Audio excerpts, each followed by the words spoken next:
about to open my very first bookish Advent gift, and I'm gonna do it right here with you on the first day of Vlogmas. On the first day of Vlogmas, my good friend gave to me. All right, so we have our first book, book number 1. It's so beautifully wrapped, and I am now going to attempt to unwrap it with one hand while also trying to perform amazing camera skills. Here we go. See if I can get myself and the book in the shot at the same time. And the tree. Oh my gosh. All right, let's see. So before I look at this, I don't know what it is yet. I can't see anything. Just a reminder, if you missed my introduction video to this bookish Advent, my friend and I have spent 2 years curating 24 books for each other from sources that we could get them for free or for a very inexpensive amount, like less than $2. We weren't gonna spend 2 years. We had the idea 3 Christmases ago, and we were like, okay, next Christmas, let's do this. And it didn't happen. We didn't follow through. And this Christmas we did. So here we go. We've sent each other a set of books. We're gonna open one book each day. They may be real books, like books that we think we'll like, or they may be gag gift books because, hey, free or $2 or less. So here we go. This is the first book of my bookish Advent. And it is really well wrapped. It is Paranormalcy. I never read books like this. Ouch! My dog is very excited too. You want to see? Jojo, you want to see the book? Yeah. Okay, so Paranormalcy by Kirsten White. It's the most refreshing paranormal debut of the year. I never read books like this. This is awesome. I'm gonna read the back. So it says, weird as it is, Joey, what you doing? Weird as it is, working for the International Paranormal Containment Agency, Evie's always thought of herself as normal. Sure, her best friend is a mermaid, her ex-boyfriend is a fairy, she's falling for a shapeshifter, and she's the only person who can see through paranormal's glamours, but still normal. Only now, paranormals are dying and Evie's dreams are filled with the haunting voices and mysterious prophecies. She soon realizes that there may be a link between her abilities and the sudden rash of deaths. Not only that, but she may very well be the center of a dark fairy prophecy promising destruction to all paranormal creatures. What is it? Paranormalcy. I'm so excited. This was the best kickoff to our bookish Advent. I'm a little bit scared about tomorrow's book. Hello, and welcome back to my channel. Welcome to the first day of Vlogmas. I'm so excited. I say that so often. I never realized how often I say I'm so excited until I started doing these videos. And now I realize I say it all the time. But know that I truly feel it. I feel that excitement. I mean, look at that beautiful tree behind me. I'm gonna say it, excited about Vlogmas and Christmas and the lead up to Christmas. This is my absolute favorite time of the year, and there are 100 different reasons for that, and I won't go into all of them during this Vlogmas, but I will go into some of them. First, I'm gonna start with my top 10 Christmas books of all time. And I'm going to share those with you today in no particular order. This is not a ranking, except that it is a collection of my top 10 favorites, but those favorites are in no particular order. So here we go. I'm just gonna dive in. Here we go.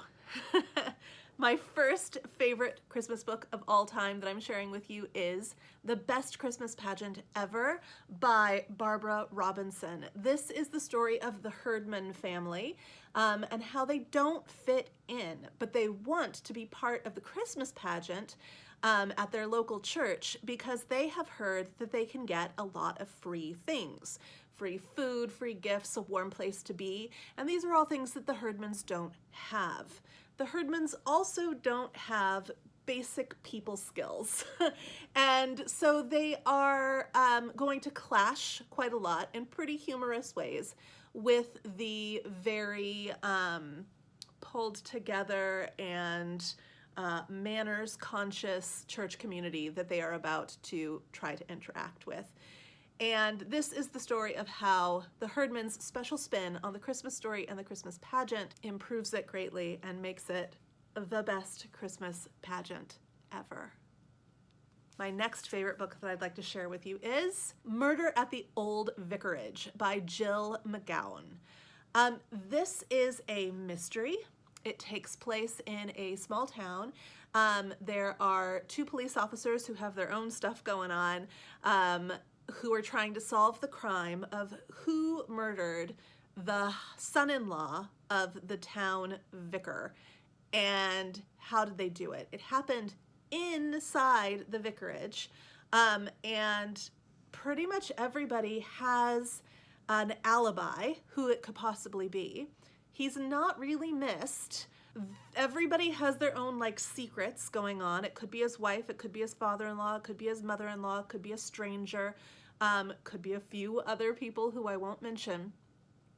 And everybody has their own baggage, right?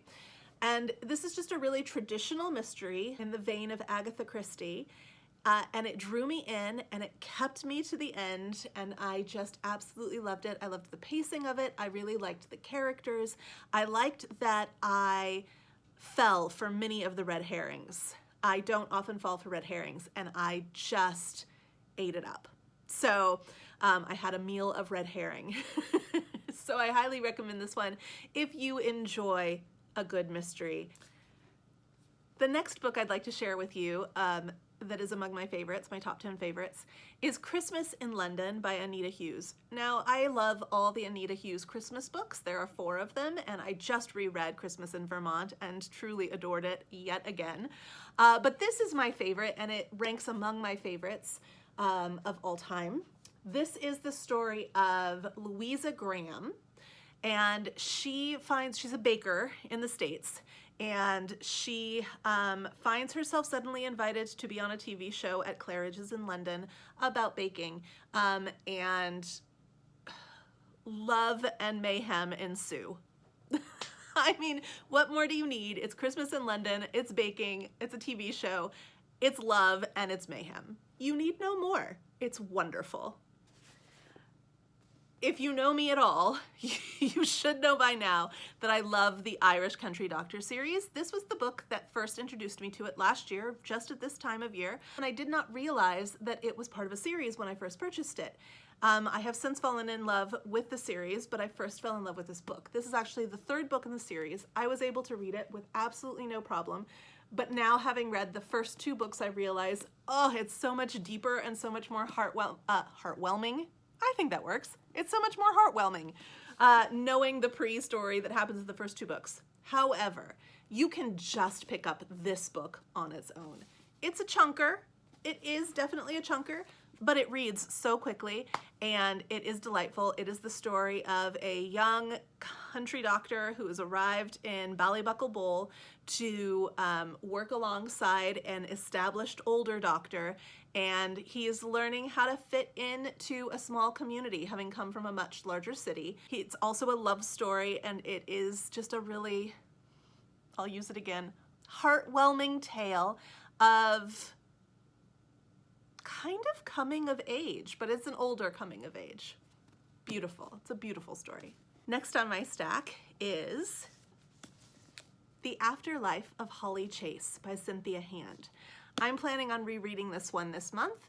I read it for the first time 2 years ago and just really, really loved it. This is the story of Holly Chase, who is a pretty self-centered teenager. She doesn't really understand that she's not the only person with some hardship, but she finds herself having to serve others.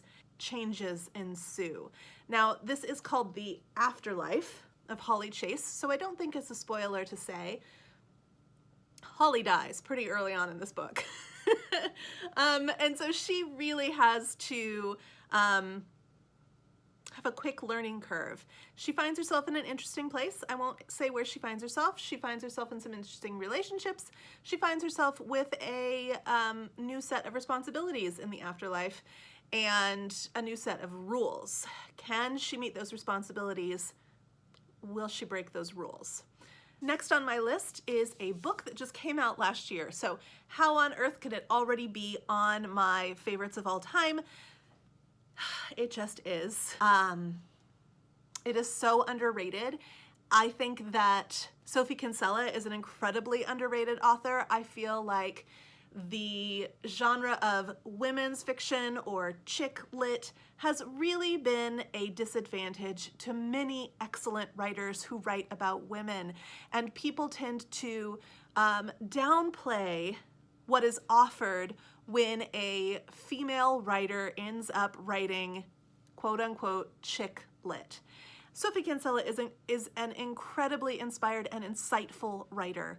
She knows people and she writes people, and she does that best when she is writing about Becky Bloomwood, née Brandon. This book is heartwarming. This book is truth-telling. This book is a mirror into your very soul. It will also make you laugh out loud, so be careful where you read it. You can read this as a standalone, but you get so much more out of it if you read it as part of the whole. Next is a little bit of a cheat, because I'm going to show you one book, but it represents 4. That would be The Winter Street Quartet by Ellen Hildebrand. This is the story of the Quinn family, of how the Quinn family falls apart and builds itself back up, of how individuals struggle within the family, of how others in the family support them through that struggle, of how they grow and change and love each other, all through multiple seasons focusing mainly on winter. The first book is Winter Street. The next book is, I have to read them in order, Winter Street, and then Winter Storms, and then Winter Stroll, and then Winter Solstice. This set is the type of set that you're going to want to have all 4 on hand. When this book ends, you're going to want to pick up the next one immediately and read it all the way through to the end, and then you're going to reach for that 5th book and it's not going to be there. And then you're going to cry a million tears. Tears of joy, tears of sorrow. I am almost tearing up just thinking about it now. I encountered these for the first time last year, and I have recommended them to approximately 900,000 million people. And I think that you should read them too. My next recommendation for you is a single story, and I would never have picked this up except that the cover got me, and I'm not sure exactly what about the cover got me. I grabbed this from my local library bookstore probably 5 years ago, I don't know, a long time ago, and it sat on my shelf for a really long time. It's a story of a woman who finds that her husband has cheated on her, and so she doesn't really think. She just like throws everything into a car and drives home. And home for her is a ski resort area, and she has a history with skis. She has a history with this place. Obviously it's home, but there's a reason she left it in the first place. There are multiple reasons why she left it in the first place. And she comes back because she's kind of between a rock and a hard place. She's got this terrible situation that she doesn't want to face at home, but she has these terrible memories at home that she doesn't want to face. She stays with her best friend, and love and mayhem ensue. I'm sensing a theme. It's a lot about relationship, but it's mostly about finding yourself. This could be marketed as a romance novel, but it could be marketed as that, what I've just gone on my tirade about, that chick lit. But I think what this really is just a very well-written contemporary novel about facing ourselves. Love, love, love this book.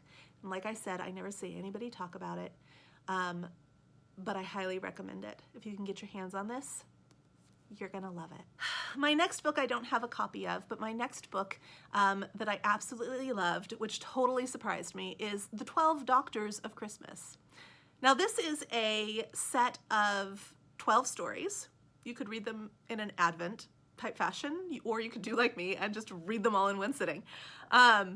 They are all stories about the Doctor Who universe. I don't watch a lot of Doctor Who, but I really do love the Doctor Who Christmas specials. I think that it was the Jenna Coleman era where there was the Victorian snow monster episode of Doctor Who, and that really appealed to me and drew me in. And so I have since found that every Christmas I really look forward to a Doctor Who Christmas special. When I saw this as a possible listen at my library, I put it on hold, it came through, I thought I would listen to one or two of the stories and it would be fine and not make a huge impression on me. I was wrong. This book has stuck with me, the stories have stuck with me. Some of them are so alarmingly inventful. Is that a word, inventful? I'm just making up words. Merry Christmas. They're just so unique, these stories, and so well told. I listen to this. I don't own a copy of the physical book, although maybe I will get one someday, but I do think that maybe this one is best listened to. And the last book that I'd like to share with you is The City Baker's Guide to Country Living by Louise Miller. Louise Miller is an amazingly incredible woman. She is truly a baker in her quote-unquote real life, but she's also a writer. She has two phenomenal books. This is my favorite of the two, and this one is, you know, full of all the autumn Christmassy vibes. It is about a woman who, for reasons I will not mention, finds herself in a small town trying to fit in. I'm sensing another theme here. So she's finds herself through a series of events that happen. She finds herself in a small town and working at a small bed and breakfast hotel type place that's in that small town as the main baker. And yet again, love and mayhem ensue. This book is cozy in word form.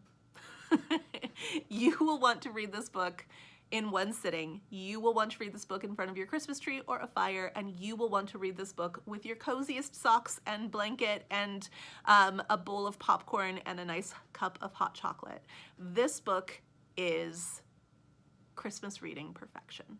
So there you have it. Those are my top 10 books of all time for Christmas. I do enjoy a lot of other books and a lot of other stories, but these are the ones that my heart goes to again and again and again, and these are the ones that kind of define Christmas for me and what I think Christmas is all about. Apparently, I think that's about small towns, finding ourselves, love, mayhem, humor, and togetherness, and maybe a little murder too. Yeah, I think Christmas might also be about a little bit of murder. So, happy Vlogmas Day 1.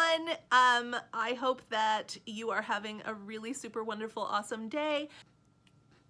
Happy Vlogmas.